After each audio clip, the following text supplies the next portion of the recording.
Вакцина алу ақыры міндеттелді. Бүгін еліміздің бас санитар дәрігері бірқатар сала қызметкерлер үшін арнайы қаулы шығарды. Жаңа қаулы бойынша олар шілденің 15-не дейін вакцинаның бірінші бөлігін алып үлгеруі керек, ал екінші бөлігін тамыздың 15-не дейін салдыруы тиіс. Бұл талап екпеге қарсы көрсеткіштері бар адамдарға және соңғы 3 айдың ішінде COVID-19 ауырып жазылған адамдарға жүрмейді. Жаңа ереже жайлы елордалық тілшіміз Ербол Тұрымбет айтып берсін. Халықты міндетті вакциналау мәселесі 2 күн бұрын ғана үкіметте сөз болған еді. Сол кезде үкімет басшысы Асқар Мамин коронавирусқа қарсы екпені халыққа міндетті қылу керек дегенді кесіп айтпаса да, сондай қажеттілік туып тұрғанын бір ауыз сөзбен жеткізген.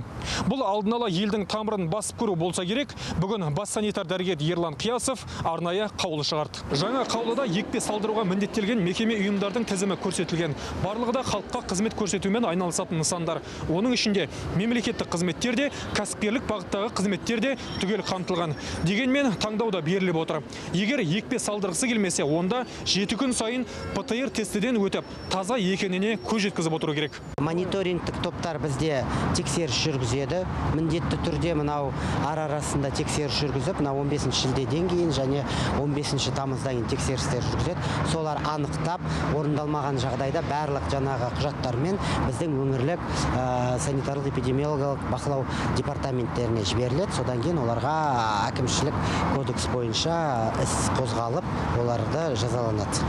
Қандай салалардың қызметкерлері дегенге келсек, әңгіме халыққа қызмет көрсету орталықтары, қоғамдық тамақтандыру орындары, пошта бөлімшелері, банктер, ломбардтар, шаштараз, сұлулық салондары, спорт кешендері, моншалар және түрлі шеберханалар сынды қызмет көрсету нысандарына қатысты.